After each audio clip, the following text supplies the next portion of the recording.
What if the real secret to living fully and beautifully isn't in chasing those big, shiny milestones? That's how we've been conditioned to think, right? You have to stop everything and you have to do the big thing.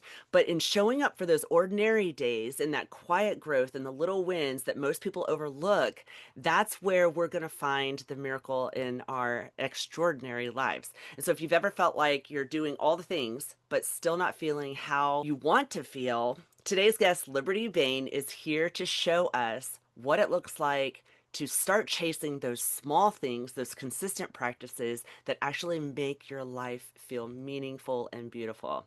And so she's going to help us stop waiting for that finally feeling better one day experience that we always are looking for and start figuring out how to actually live the life that matters most to you right now in this season. So I'm Michelle Rose, founder of Making Life Beautiful Again. I help Christian women in midlife give their life a makeover from the inside out so they can reconnect with their purpose and feel like themselves again and see the beauty in this season. All right. So Liberty, hello, hello. Hi, so glad to be here. Thanks so much for hosting this. I appreciate it. Absolutely. I've always loved chatting with you, and it's so easy to feel like you're behind, right? When all you can Mhm. see is the things on Instagram, people hitting those big huge milestones, launching their businesses, writing their books, getting that dream house, the body, the relationship, whatever it is that you're watching and you're in envy, right? And then suddenly that ordinary day can feel like it's totally not enough. But here's the truth. Most of us, what makes a life meaningful isn't the things that go viral, right? It's built in those quiet daily moments. Although I will say, if you watch Liberty's Instagram, those are the videos she displays that do go viral.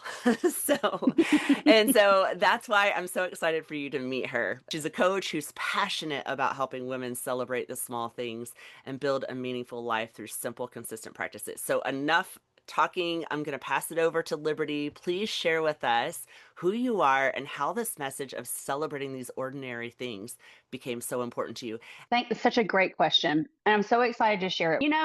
I want to say this that a lot of times we want to reach for a process that somebody else has put into place and made work, right?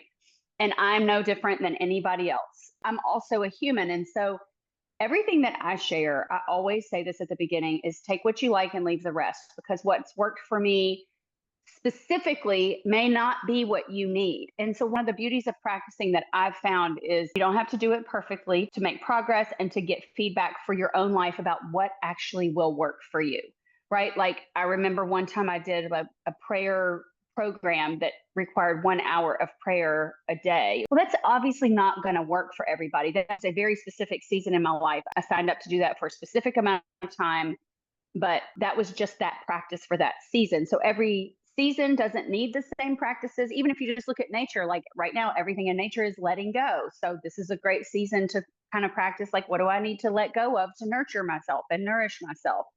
But honestly, I have been practicing little things that make big differences in my life since my kids. I have four boys. My oldest is 27 and my youngest is getting ready to be 20.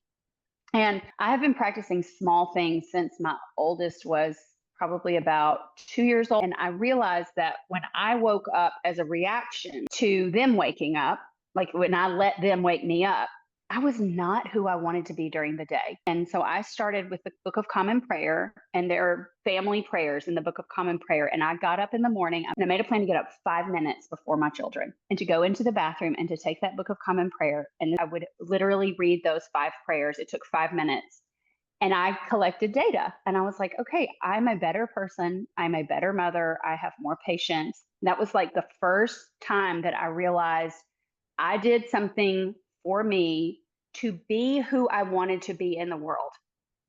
I wanted to be the kind of mother that my kids knew loved them like all the way, and wasn't reacting and wasn't rushing them and wasn't shushing them all the time, trying to get her needs met. So I just started with that.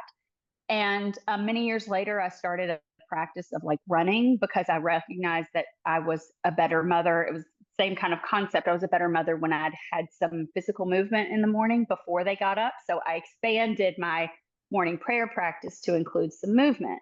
And all of these practices, I don't actually do either one of those the same way now. What practicing does is it enables you to be present to life as it is.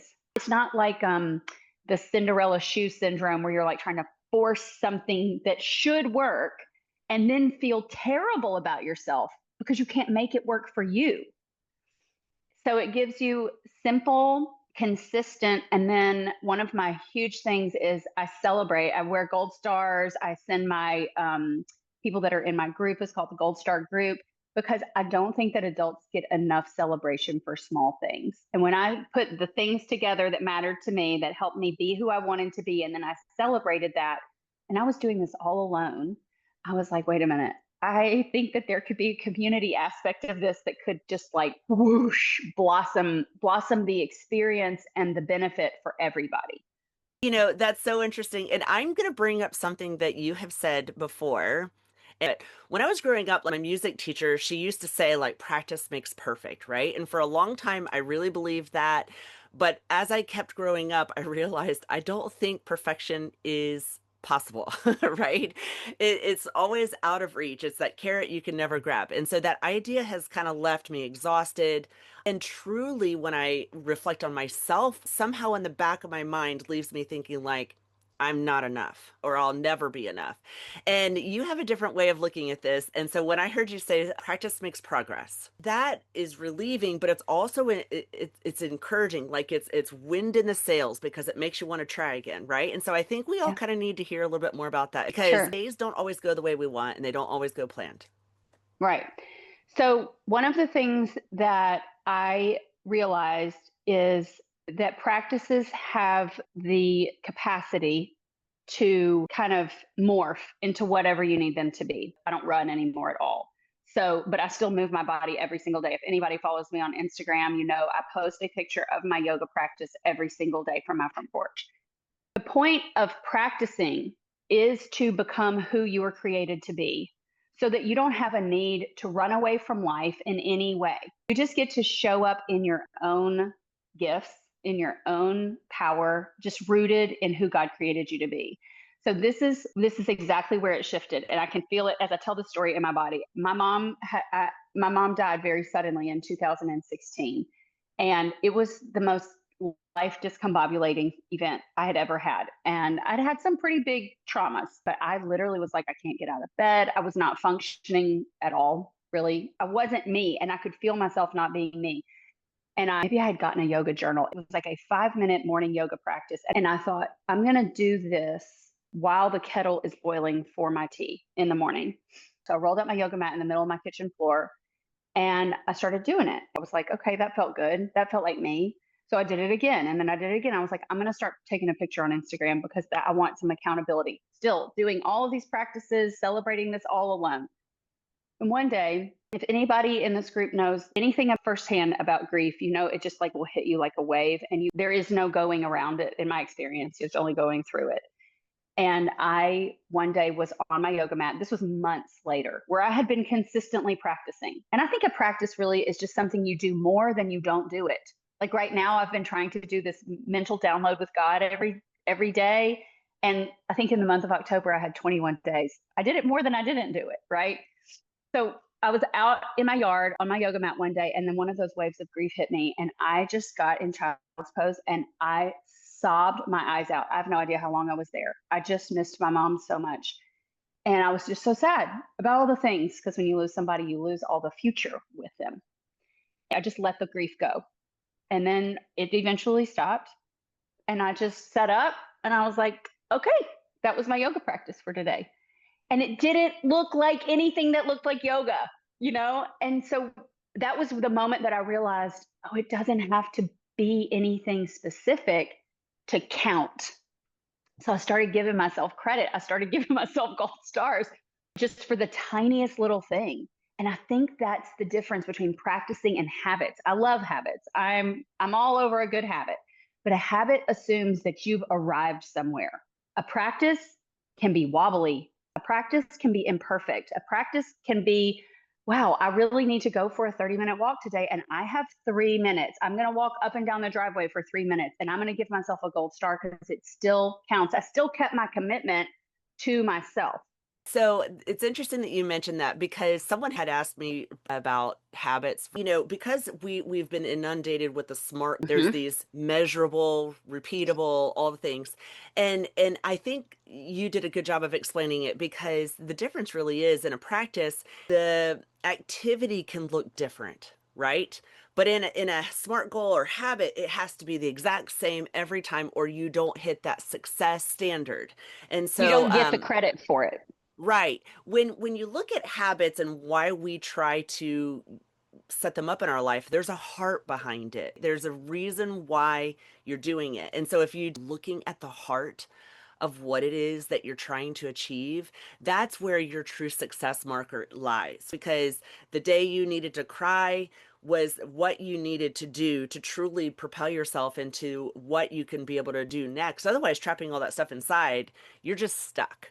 So if this is hitting home for anybody who's listening, please let us know in the chat because I think we all have practices that we want to make progress in. We would love to celebrate you and cheer you on through it because community is important when it comes to having that accountability. And so, of course, Liberty, she's using Instagram to be able to hold that accountability for herself. And you can do that too, or you can jump into our Facebook group, Making Life Beautiful Again. You can jump into Liberty's Gold Star group, whatever you need to do, but having that community is important. Okay. So, speaking of your community, you have one, and I want you to point us into where people can find you. Yes. Okay. So you can find me on Instagram at Liberty Sanders Bain. I'm on Facebook, Liberty Bain Coaching. And then my website is just libertybain.com.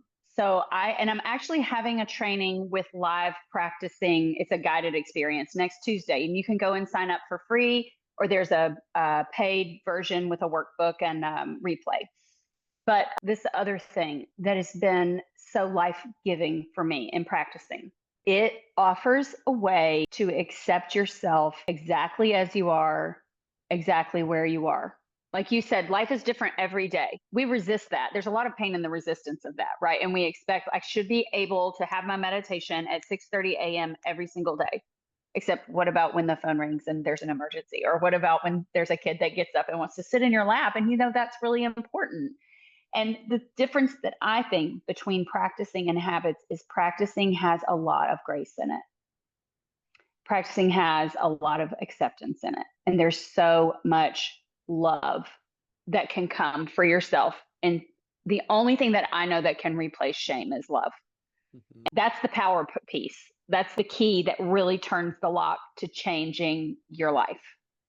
It's so true. And I think too, goals and habits can feel hollow because for one, you don't know what the motive is behind why you choose that. You might say, I want to go walk a mile every morning because so and so called me overweight or I should feel this way. But when you walk into a practice, it's usually something that's rooted more into your heart and something that you want and where you're trying to go personally, right?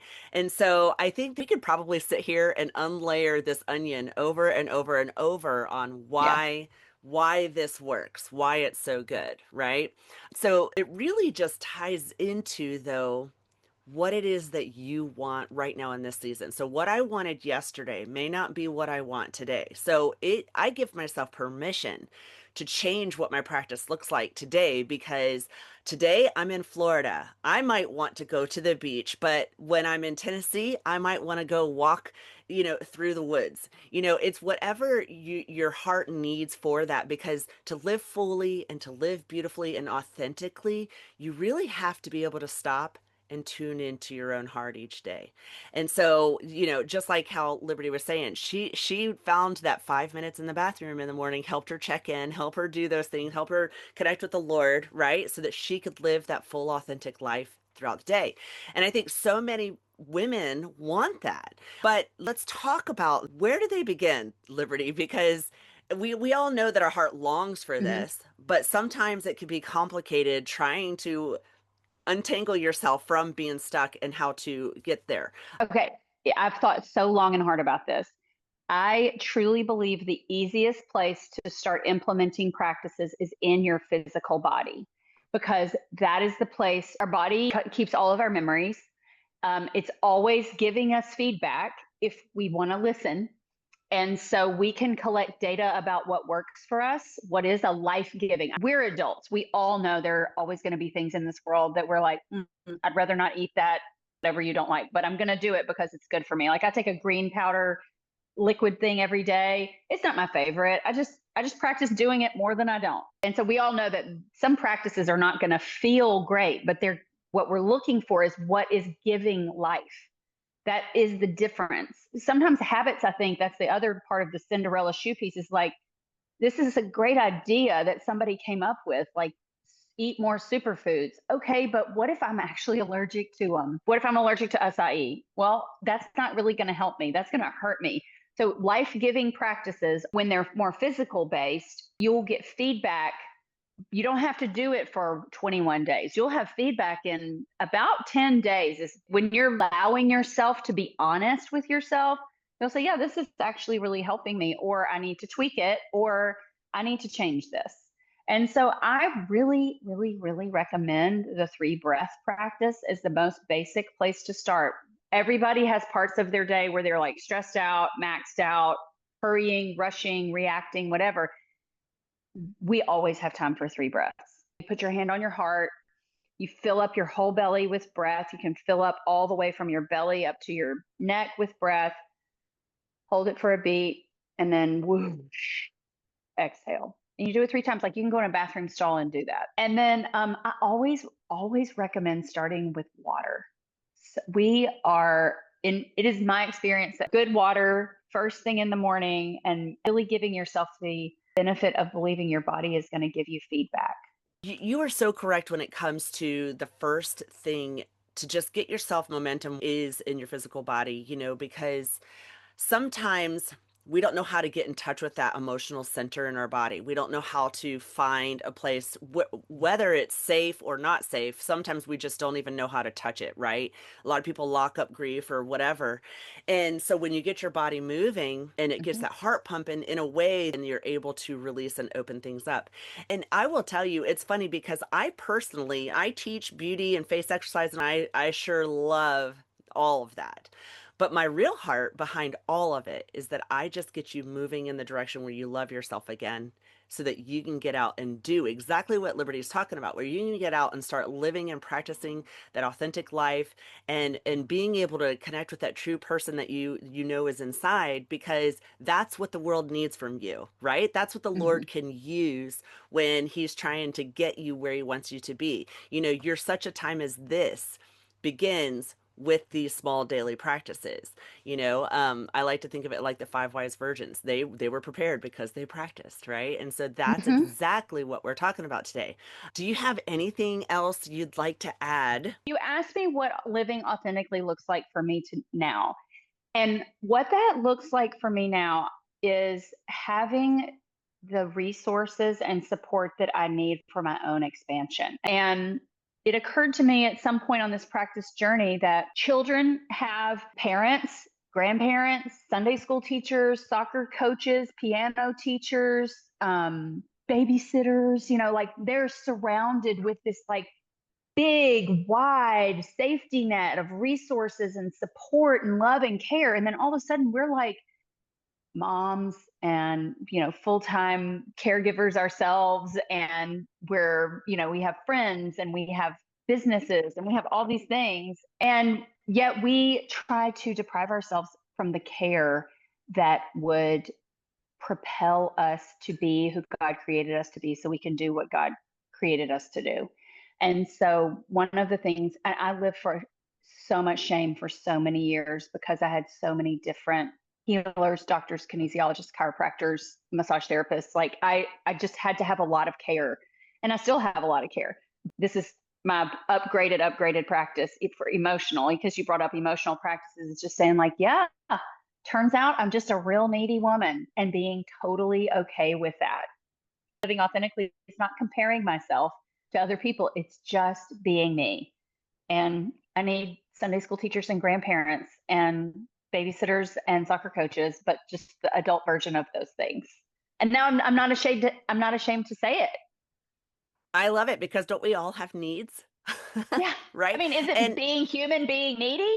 right. And on top of that, if we could provide our own needs, we wouldn't need the Lord, right? And so of course, the Lord has set us up in a way where we I have a need, you might have a solution, and we have to communicate and work with each other. Okay, so on that tail of speaking of that, once again, so you said that you have a Tuesday thing coming up. Where can they register for Yes. that? If it's on my Instagram, it'll be Okay. linked in my stories and it's in my feed as well. Um, so they can sign up there for that, and then they can go to my website and you can email me directly from my website if you want to talk about anything. But I created the Gold Star group because I realized that it was a lot easier to have practices and to do them badly and laugh about it, and so much more fun and so much more progress could be made when we did it in community. So my community, we do teaching, coaching, and then we have access to Marco Polo. So you can come and say like, "Hey, this is what I'm practicing. This is what it looked like today. This is how it was different." I'm still celebrating. So please, please go join that. I think you're going to really feel refreshed. Liberty just has the best personality to help you feel safe as you try to awkwardly take these first baby steps. It's going to be a life-giving space for you. And don't forget to share a small win here in the comments if you'd like. We really do. I love being a cheerleader. I'm certain that Liberty does too for what she does. And so we love hearing about those small wins so that we can cheer them on as if they were big, gigantic, huge things because they are. And so I've got a real treat for all of you next week. We're going to be talking about how friendship helps build confidence and helps you find your voice.